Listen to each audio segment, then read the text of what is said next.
if it actually did help the people, then it would be okay. But it hasn't helped the people, right? Because the people are still struggling. And again, this whole trickle down economics, it didn't work, right? And so I agree with Kim in that she called for everybody needs to be ousted come November. Like literally, Yeah. just get them That's all a out because they all failed us. Yeah, that's kind of a growing thought about how you should vote is essentially just vote anti-incumbent for a while, just until people straighten out, just always vote for somebody that's not an incumbent. Um, and I think there's something to be said for what that might cause politically. Interesting. It's an interesting tactic. Yeah, because think about it. Remember, this legislation was touted as being the savior, right? Oh, that they finally did something for Main Street. Right. They did not. Right. Well, meanwhile, today, the Movement for a People's Party is out there protesting, right? They're actually doing that thing where they're going and meeting at representatives' homes and with a list of demands, much of which is, making sure that the last, you know, help for people is something that's useful, as well as other demands, basically with defunding the police and things like that. So it'll be going to be very interesting. That's actually happened in Massachusetts. There's one at the in Worcester. McGovern In is McGovern's actually house, yeah. McGovern's actually it's actually in a park. He's actually said that they met with him before, and he actually said, "Oh, I want to talk to you folks." So that's a very positive thing, that he actually wants to meet and discuss things with Movement for a People's Party. So that's pretty cool. But I don't know. I think they should have gone after Warren, especially because isn't she like the finance person? I mean, and look at yeah, oh yeah, look at the economic situation that we're going through. Right. That would absolutely make sense too. I don't know that there's any. I don't know if they've got any other definite actions in Massachusetts. Maybe they will be going to. I mean, I checked yesterday, and the only one that I saw was the one in Worcester. I don't think that they could just come up with something in less than 24 hours. But. That was in a park, or that was at McGovern's house today? That is in East Park. Okay. Because he did say they contacted him beforehand, and he got back to them and said, "Yeah, I do want to meet with you folks." So that's really nice. Well, he didn't want a crowd of people in front of his house. Right. Yeah. I'm not sure how effective, that kind of, showing up at someone's house like that is really going to be, except in extreme cases, because first of all, it's not going to sway their vote, and it's not going to. I don't really see how that's going to. It's going to be seen as intimidating. Like if you show up at someone's home and basically disturb their, if they are there for that matter, and their neighbors, is basically going to disturb. I don't see it as achieving anything. I mean, I understand in a certain extreme situation, yes, but McGovern is actually pretty progressive. I mean, is he really the one you want to target? I could see a specific issue that's really serious, that's up for a vote or whatever. Okay, maybe you would call for something like that, but I think that's kind of an extreme measure to go to someone's home and try to intimidate them essentially into voting a certain way. I don't think it's going to work, and I don't think it creates a positive image for the movement.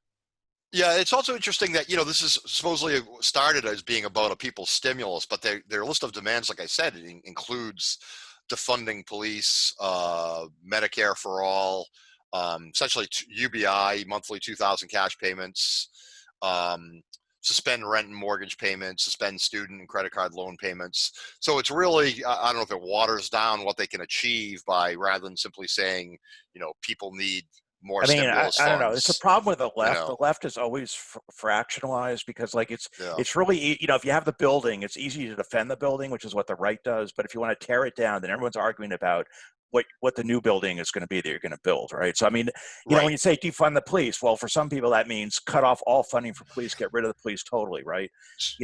So what do you see you see these young progressives coming up, right? Like Booker in Kentucky and like Pete Buttigieg, the future of the Party. Right. No, but I'm talking about the real progressives, who are pushing, who would be amenable to, or would be champion championing these causes.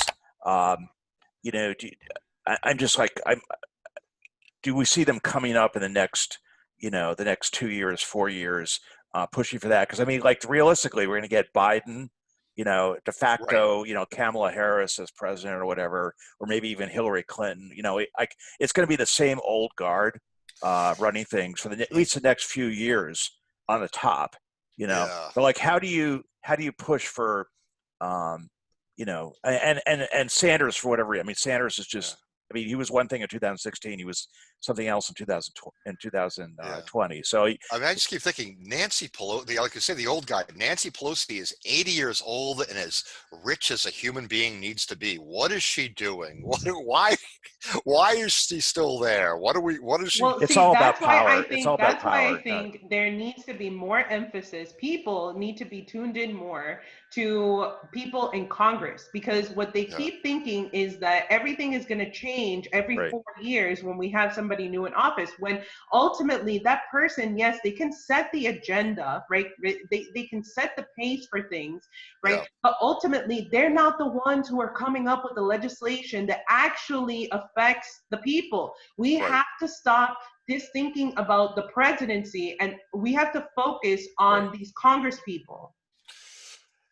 And I would say, yeah, and I say especially like the leaders like Schumer and Pelosi, because Tulsi and other people we admire come up with a lot of great legislation, and that just gets ignored because it's all It's power not even play. brought to the floor Not because even brought Nancy to the Pelosi is like, I don't think so. No, my donors have told me they don't want to hear anything about that. So yeah, what is she? What is a person that? Why doesn't a person that's 80 years old?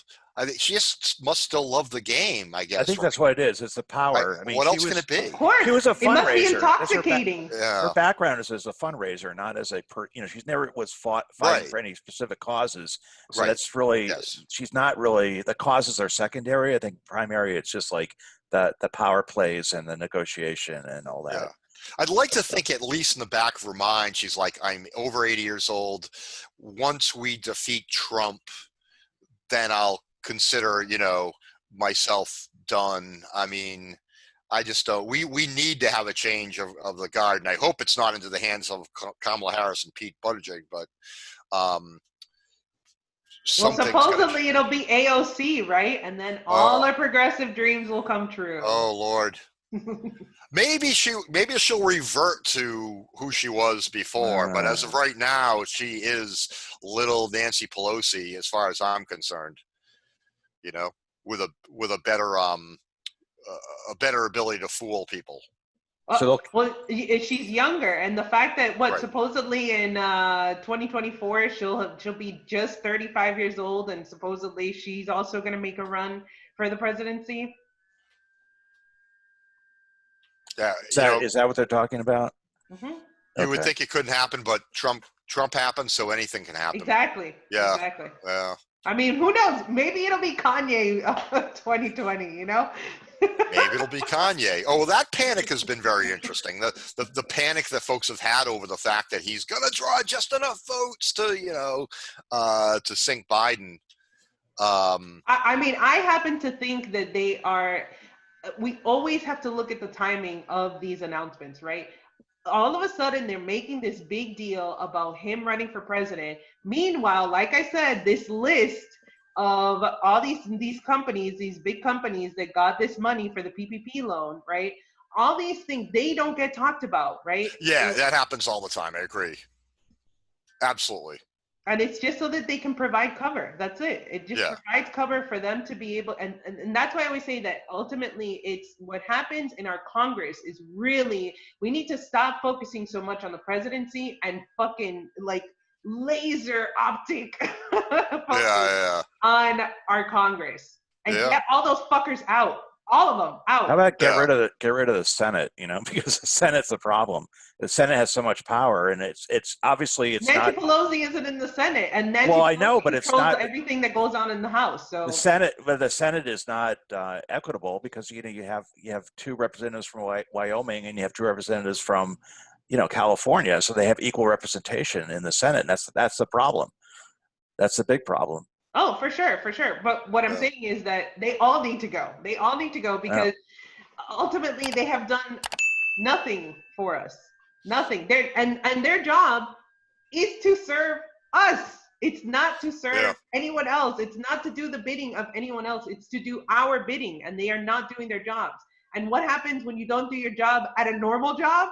You Right. get fired. So you're saying all 435 should go? All of them. Okay. I mean, I don't.